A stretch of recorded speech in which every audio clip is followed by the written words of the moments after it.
गम सहना पड़ता है, खुशी मिले या गम सहना पड़ता है, खुदा जिस हाल में रखे रहना पड़ता है।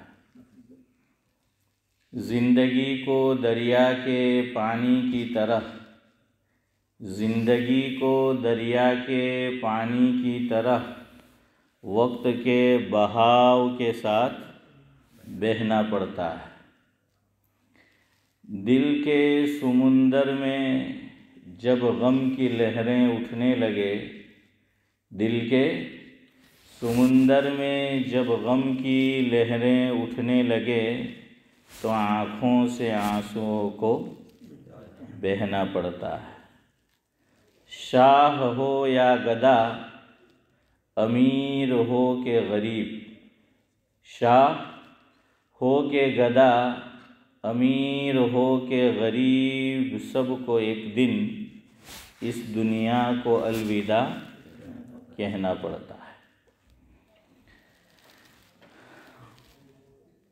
आप हजरात समझ ही गए होंगे कि मुझे किस मौजू पर गुफ्तगू करनी है।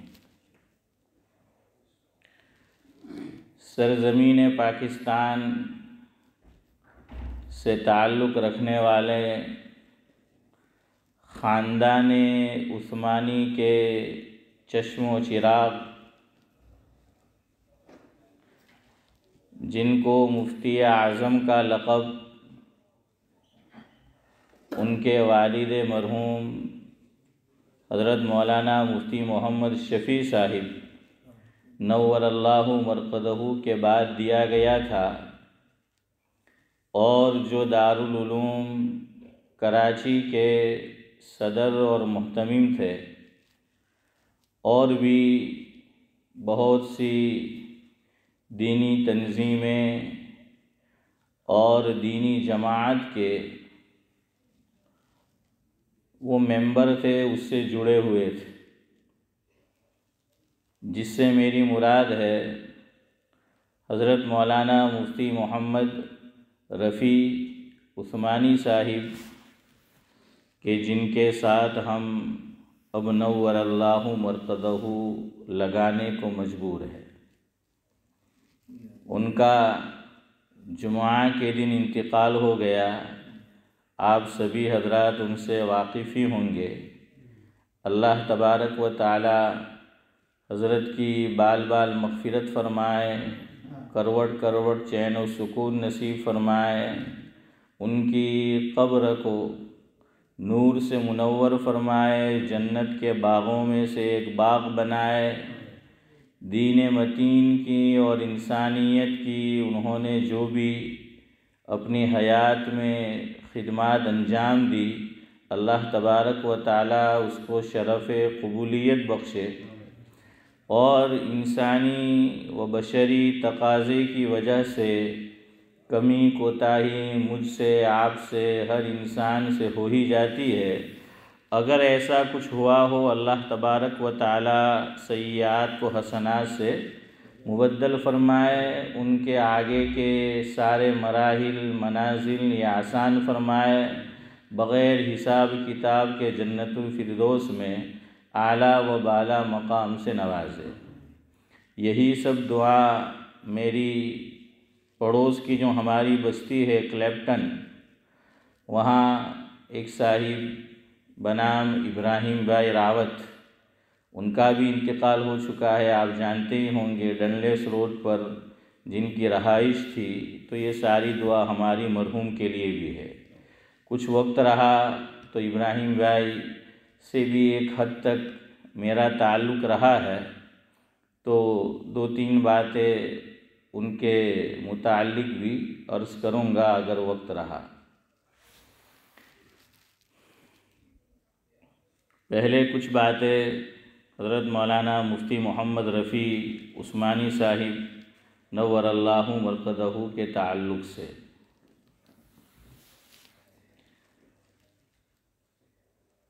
साहिब मारिफुल हदीस हज़रत मौलाना मोहम्मद मंजूर नौमानी साहिब नव्वरल्लाहु मरकदहू की एक तसनीफ़ है, जिसके अंदर उन्होंने ये तहरीर फरमाया है कि एक बच्चे का किसी दीनदार घराने में जन्म लेना, पैदा होना, ये अल्लाह तबारक व ताला की बहुत बड़ी नेमत होती है।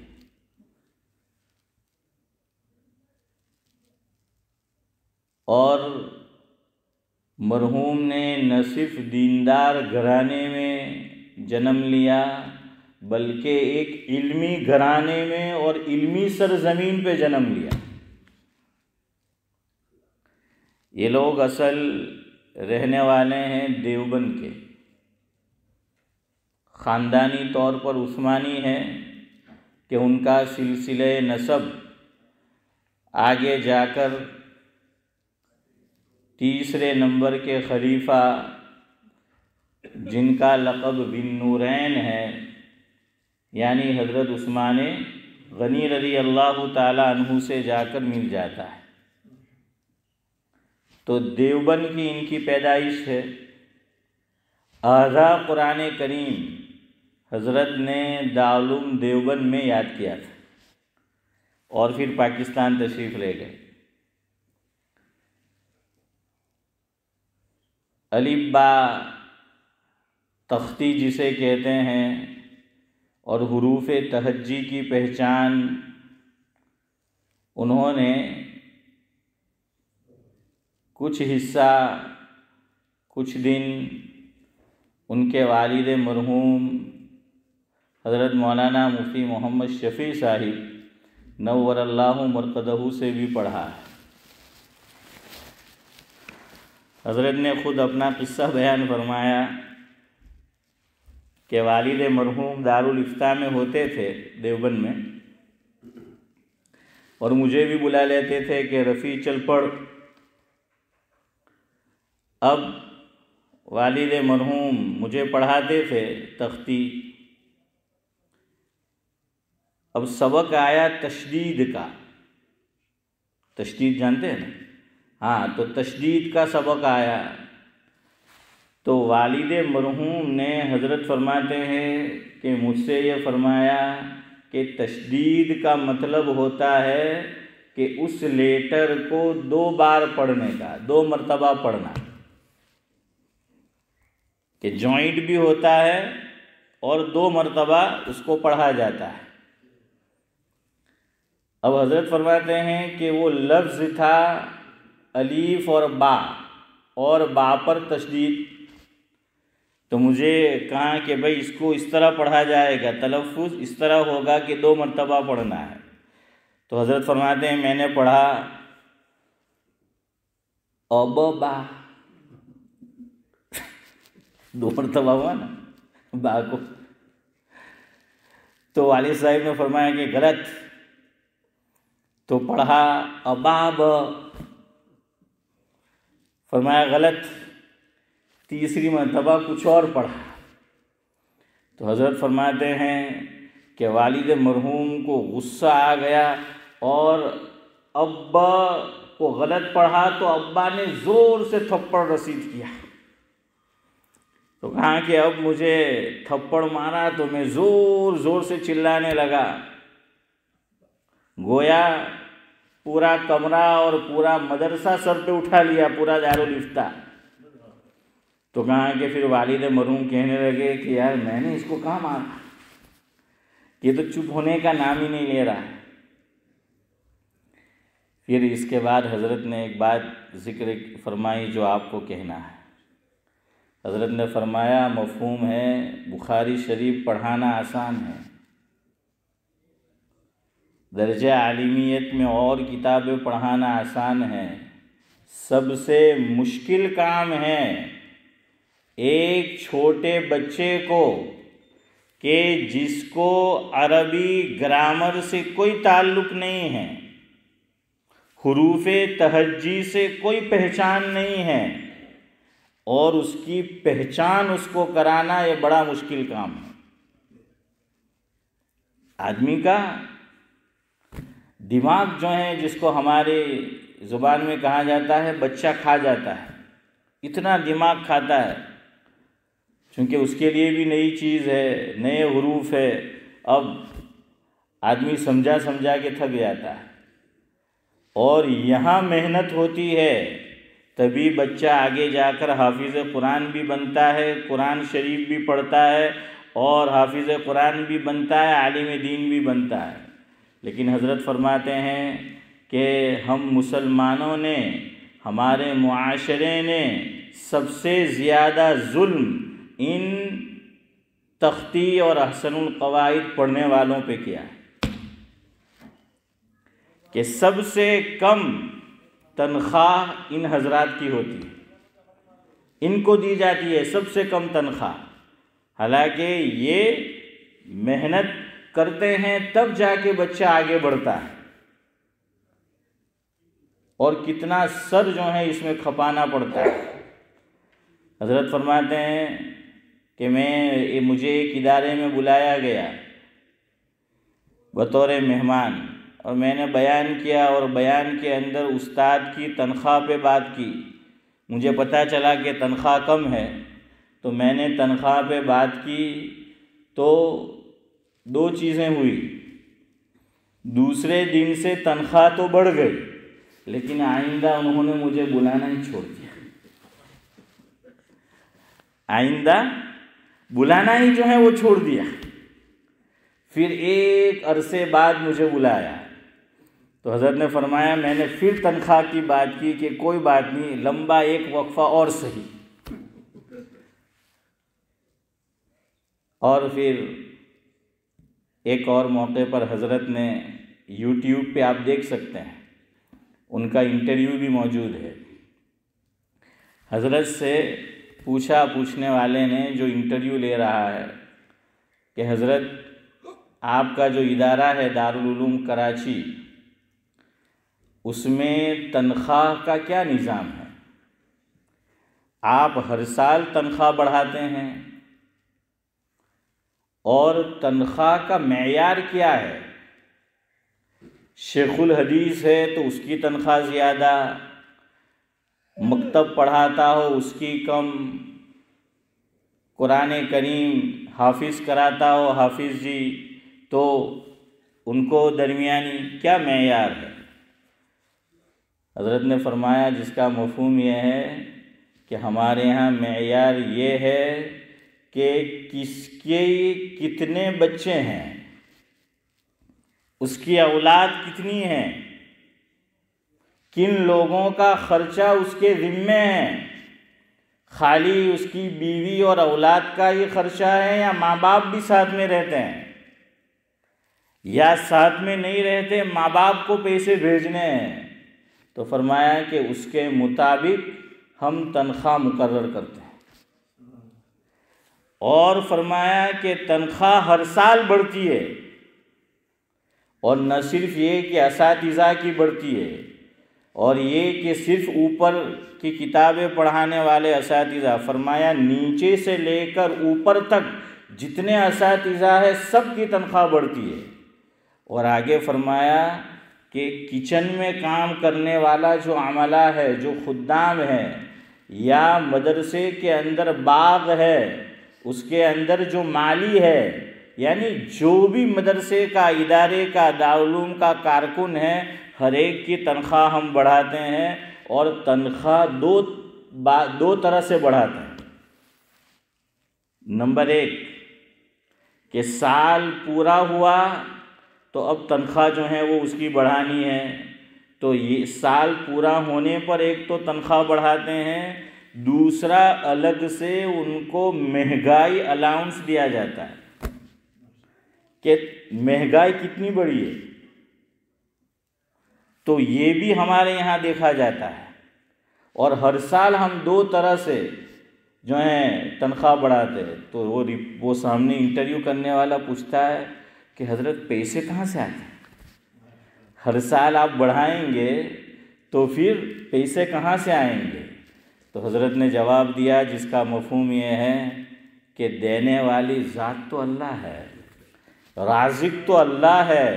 हमें यकीन होता है कि हम बढ़ाएंगे, अल्लाह देगा।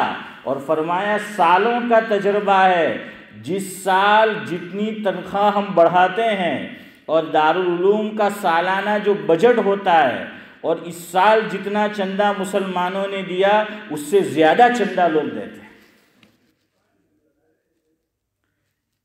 कि अल्लाह की ज़ात पे यकीन कि नहीं, अब हमारा हाल ये, न मुहतमिम को यकीन, न मस्जिद की कमेटी को यकीन, न मकतब के जो चलाने वाले हैं उनको यकीन, और उनको यकीन नहीं, न इमाम को यकीन, न मुदर्रिस को यकीन। यकीन ही चौपट है।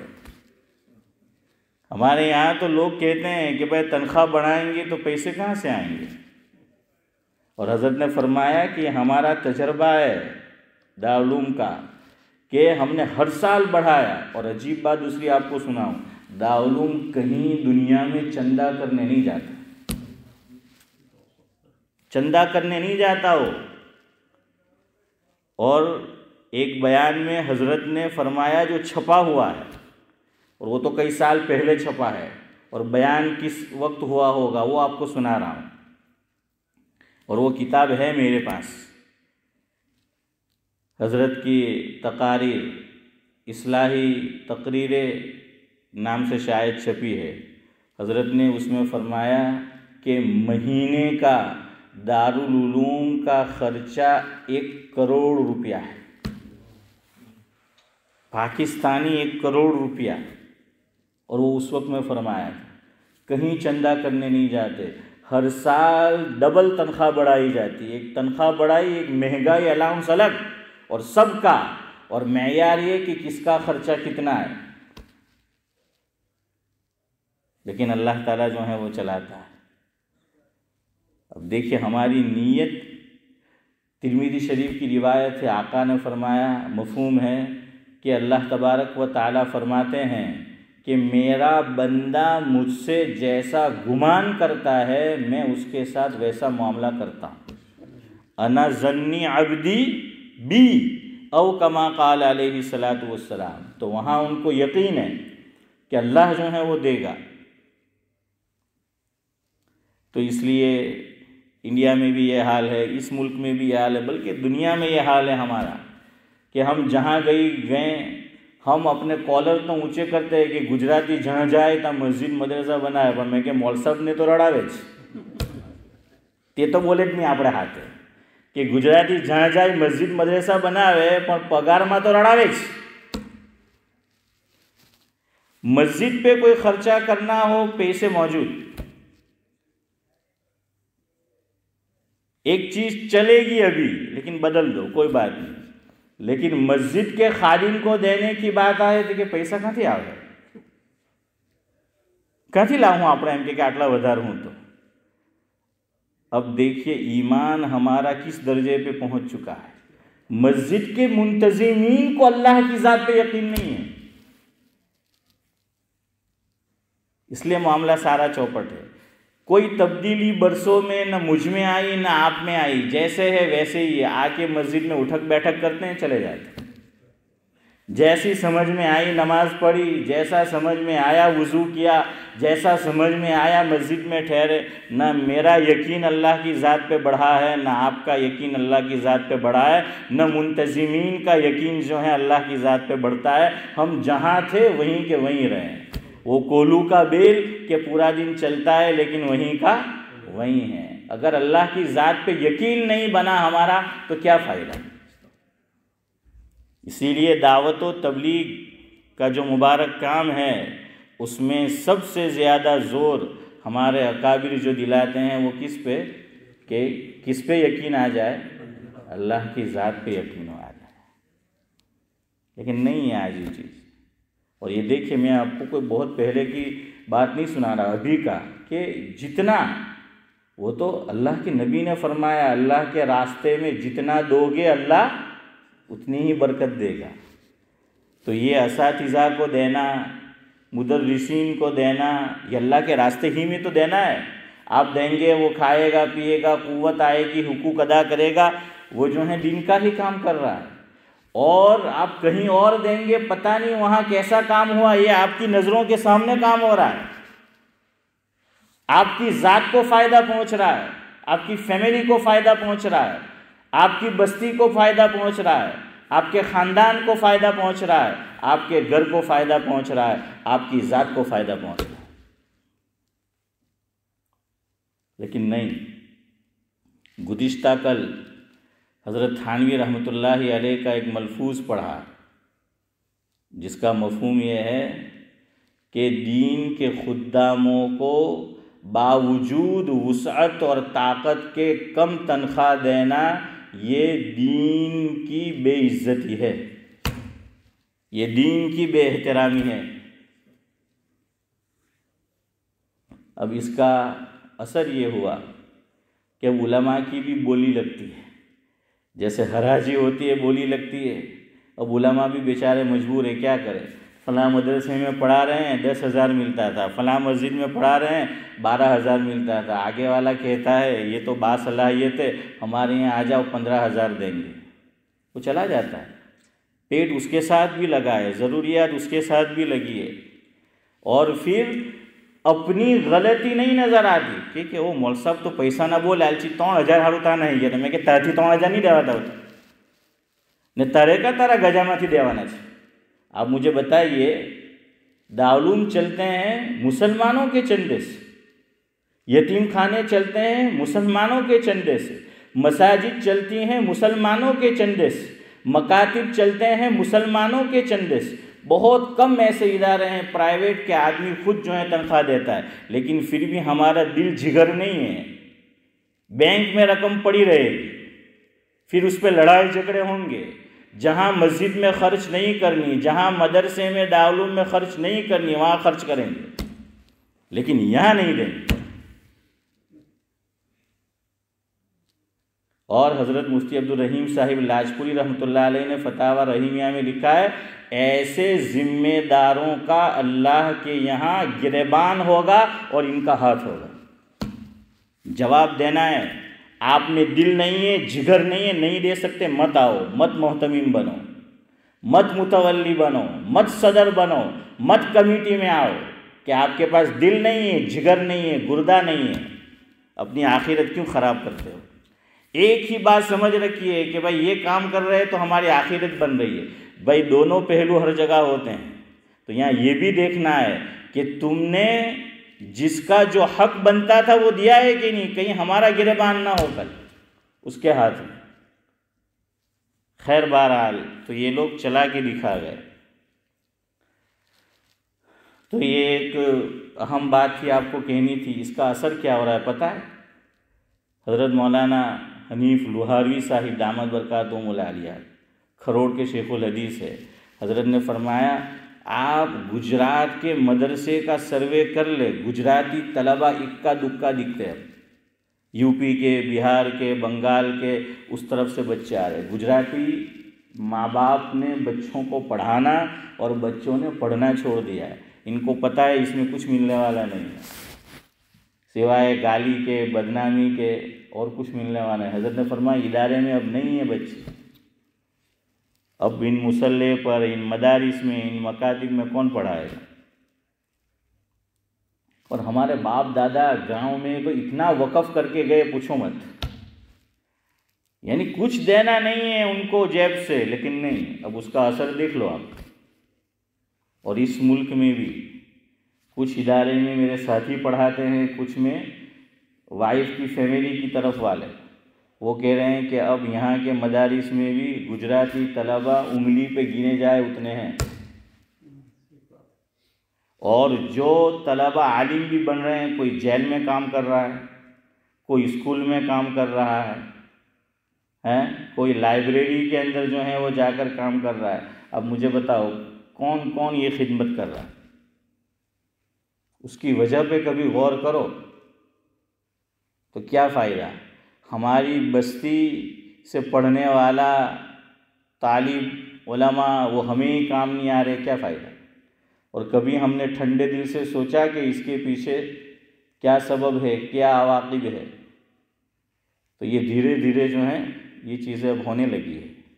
इस पे गौर नहीं किया, काबू नहीं पाया। मस्जिद को चलाना कमाल नहीं है, मस्जिद को अच्छी तरह और सही तरह चलाना कमाल है। मदरसे को, मकातिब को चलाना कमाल नहीं है, अच्छी तरह चलाना जो है वो कमाल है। तो इस मैदान में पांव रखो तो पूरी जिम्मेदारी अपनी जो है संभालो, और पूछो पूछने वालों से कि मेरे ज़िम्मे क्या क्या हुकूक आयद होते हैं। खैर बहरहाल वक्त जो है वो ज़्यादा हो गया है, मैं तो 8:30 तक ख़त्म जो है वो करने वाला था। और भी हज़रत के ताल्लुक़ से कुछ बातें थी। दारुल जो उनका है उसकी हिस्ट्री पढ़ने जैसी है, और जाए तो देखने जैसी है। कभी कराची जाइयो तो दारुल देख कर आइयो। 72 एकड़ ज़मीन में फैला हुआ है। हाँ, और कैसे मिला, लड़ाई झगड़ा जिसमें आज हम लोग मुब्तला है। ये ज़मीन हुजूर की हदीस पे एतमाद ईमान उनके वालिद मरहूम का, और देखिए अल्लाह ने कैसा नवाजा इंशाअल्लाह आइंदा मजलिस में। और सदर ज़ियाउल हक ने इसकी तारीफ़ क्यों की वो आपको बताऊंगा। और ऐसी कोई यूनिवर्सिटी आज पाकिस्तान में नहीं है जो इसका निज़ाम है, हज़रत ने फरमाया, और देखने से ताल्लुक़ रखता है, और उसका सिस्टम बिल्कुल सिस्टमेटिक जो है वो चीज़ चलती है। ये सब मरहून मिन्नत है बाद में हज़रत मौलाना मुफ्ती मोहम्मद रफ़ी उस्मानी साहिब नव्वरल्लाहु मरक़दहू के। और कुछ बातें इंशाअल्लाह इब्राहिम भाई रावत तो उनके ताल्लुक़ से भी कल अर्ज़ करेंगे। परसों की मजलिस इंशाअल्लाह होगी तो सही, लेकिन एक आलिम दीन इंडिया से आए हैं, उनका बयान होगा बुध के दिन, तो उसमें भी शिरकत करें। कल इंशाअल्लाह कुछ मज़ीद बातें इस पर हम कहेंगे, सुनेंगे। काबिल अमल बातों पर अल्लाह ताला हम तमाम को अमल की और सबको अमल की तौफीक नसीब फरमाए। सुभान अल्लाह व बिहम्दिही, सुभानक अल्लाहुम्मा व बिहम्दिक।